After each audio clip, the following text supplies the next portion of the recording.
I remember this shit.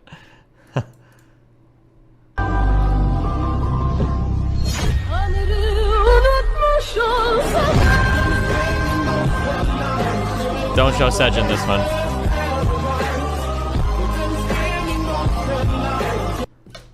What is this?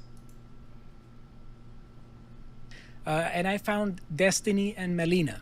And I want us to look at how Melina talks about their relationship and want to see your reaction. Let us. One interesting aspect of your relationship is you're in an open relationship. What's that like? From a game theoretic simulation perspective, what went into that calculation? And like, how does that... Like how that started? Or? Yeah, how that started, sure. The only relationships I've ever done has been open relationships since I was like in high school. Because I didn't really understand like why wouldn't you be able to like do other things with other people, but then just like have your main partner basically. So what is an open relationship, generally speaking? That means you have one like main a partner? non-monogamous relationship. Like you're somehow allowed like in different ways. You can see other people sexually. Sexually, but like there's one main... Okay, or it doesn't have to be that for some people, but like I think it's probably easier and we probably don't really have time or the energy for like more than like one person to like really like... What about like emotional? It's really complicated. There's a lot of complicated stuff going on under the hood there. Yeah. That's the understatement of the year. I just can't get over how her answer was, I don't understand why. And she just moves on, so why don't you investigate why? Why is it that, you know, it is generally the norm that people like to have monogamous relationships sexually and not have you walk off and F other guys? Well, it's almost like there's feelings and stuff that's wrong and a betrayal. But no, okay, she doesn't investigate. Well, yeah, but the obvious answer is she doesn't have those same feelings. When it comes to like... This is another one of those scenarios where I have to be better than all of these people. And it's really, really, really hard, right? Because the equivalent to these guys projecting their shit onto me would be me coming around and saying like, oh, why do you do monogamous relationships? Because you're an insecure fuck who's like, you're threatened that your dick is smaller than every other fucking guy's, and if your girl sees another, like, that would be the equivalent. But I don't say that, obviously, because I'm not fucking retarded. Like, I think most people probably work well in monogamous relationships, like 98%, 99% of people. That's fine. I have no problem with that. But like, why do you turn around and then try to like make all these weird like psychological evaluations into my shit? Like, it's not like monogamous relationships are doing too hot in the United States. What's the divorce rate? Like 60 fucking percent? Like, bro, like chill, Jesus.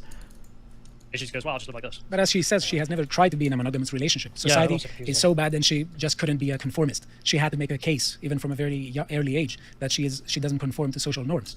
Again, I'm not very like... It's like so much projection. Oh my God. Judgmental of people's like private lives, like what you want, but I don't understand it in slice. I've heard arguments like this before, as in like why this is a good thing. I'm not convinced.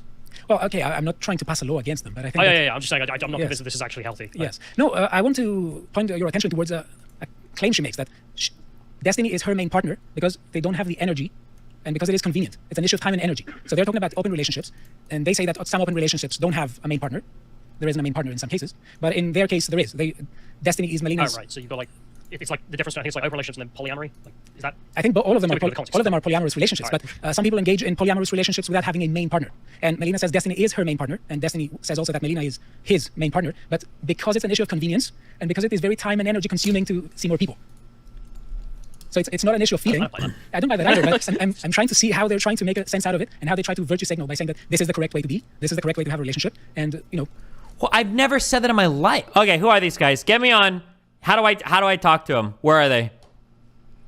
Why do I bother qualifying anything? I've literally I've never recommended any part of my lifestyle for anybody ever. I've never ever done that. So it's not an issue of feeling. I don't buy that. I don't buy that either, but I'm trying to see how they're trying to make a sense out of it, and how they try to virtue signal by saying that this is the correct way to be. Who's ever said that? I've never said that in my entire life. Is the correct way to have a relationship, and you know, they're trying to say that honestly, how does this not contribute to diminished feelings of self-worth if your partner tells you that you're my main partner only because it's convenient for me, and because it is very time and energy consuming for me to not have a main partner? So I think that this is enough to contribute to diminished feelings of self-worth and lower feelings of self-esteem. So it's not necessarily the social stigma. We could be doing criticism here. We could be engaging in criticism and try to tell Destiny and Melina, well, maybe what you're doing is bad for you. And it's in not your own framework. Yeah. So let us see how Destiny evolves his line of thinking when it comes to his opinions on Manosphere. Let us watch. All right, cool. So what are some ideas that they represent, and what do you think about them? I think they do a good job at speaking to disaffected young men who feel like the rest of the world is kind of left them behind or isn't willing to speak to them. And they do identify some true and real problems. Feels like on the left, we have a really hard time doing like self-improvement or telling people how to better themselves. We focus too much on like structural or systemic issues rather than what can an individual do to uplift or empower themselves. And it also feels like they do a good job at speaking to some of the positive aspects of masculinity, that it's okay to be like strong and brave and a soldier and a warrior and provide for your family and blah, blah, blah. So I think those are like positive messages like self-improvement and everything that come from the Red Pill community. What's the negative? I think the analysis on how men and women interact is way too transactional. All of like the romanticism and love and chemistry is totally sucked out of it. Everything is very like sex-based. Like how do you basically have sex with the most amount of women possible, and that's going to make you happy. So we have an advocate of polyamory accusing the Manosphere of telling young men to go and find many partners. Yeah, it's pretty weird. I was about to say like that's not what I just said. There's nothing wrong with having a lot of sexual partners, but if the whole goal of your relationship advice is just geared towards being a fuckboy, playing people and fucking people, oh, I hate this arc. I actually hate this arc. Are these guys virgins or are they at least married? Now I'm really curious. I don't like talking about the relationship because I don't know like what the background is of a lot. It's like this would be like it's like having like chess debates online and you've got like grandmasters and then you've got a bunch of people that are like 800 elo like telling you like, oh, black should win 75% of the time. And he's like, what the fuck are you even talking about? It's so annoying listening to people everybody give their takes on this shit when it's like, I need to know where you come from. I need like a relationship status, body count, like social stat. I need like this shit listed above your head so I know where the fuck you're coming from when you say this shit. Manosphere of telling young men to go and find many partners. Yeah, it's pretty weird. I was about to say, like, I don't mind his analysis there at all. Anything I'll get weirded out by is like, he's like, yeah, the left have a problem with understanding that men should be able to improve themselves. Like, yeah, why? Why Yes, can't I answer that question? precisely. And He's this correct. Yes, he's correct. And this is surprising coming from a leftist because it is true. Well, definitely doesn't say he's a leftist, to be fair to him. He always says I'm liberal. Like, he doesn't want to be associated with Vosh and all the, like, socialist types. Okay, then I was unfair and I'll admit this. But it's interesting because it's good to see that there is, at least it's good for people to be aware, even if they don't belong to the right wing of the political spectrum. It is a good thing for people to be aware that self-improvement is important and that the left isn't. So doesn't address the issue. If I was going to have a stab at it, I'd say it's because feminists view the world through class war between men and women. Yes. It's just nuts, but whatever. And then they become hatched onto the left-wing movement. So as a result, the left has to buy into the fact that women and men are in class war, in which case women can be self-improved, but men can't, because then they might win the war. As if that means anything. Yes. It's winning the gender war. Like, what are we talking about? Yeah. Left-wing politics aside. Yeah, it's as if, we have segregated society into men and women, and there has to be a battle that someone wins. We're in constant conflict, and I'm going to get my group to dominate yours, and then it'll be over and we win. It's like, what does that look like, ever? Yeah, How do you even do that? this leads to the total disintegration of society. If there are, Right. yes, and I think that this is a danger because when we talk about open relationships, there is the danger of families coming apart. And if we don't have families, we don't have society, because families are an integral part of society. And I think that is why this is an issue and it must be addressed. And it is important to show to people that it sounds cool, but it's dangerous. And it may sound bad, it may sound fear-baiting, but there are dangers in it. And I wanted to talk to you a bit about the transactional nature of relationships that Destiny talks about. There can be people who view relationships in a transactional manner. But my God, isn't an open relationship entirely transactional? Like, I don't know what more it could be. Yes, it's just like saying, well, how can you develop the feelings of intimacy if you just say, well, whenever I feel like it, I just switch to another partner?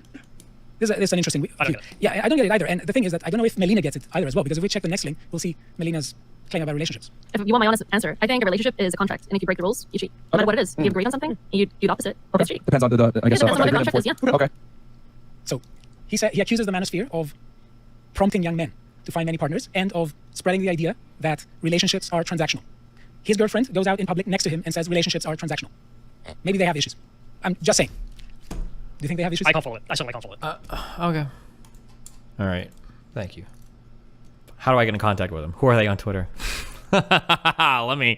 Bring me on. The real truth about the 2008 financial crisis. 8-year-old video. Who linked this? Thank you so much. Who linked it and tagged me? Thank you. Metalloid Sword. At least you're not spam linking Patrick Boyle videos. What? Okay, this is the creepiest fucking shit in the fucking world. Listen, if you're a red pillar and you want to not listen to me about anything because you think I'm a blue-haired fucking loser or whatever, that's fine. Okay, that's great. But just stop doing this one thing.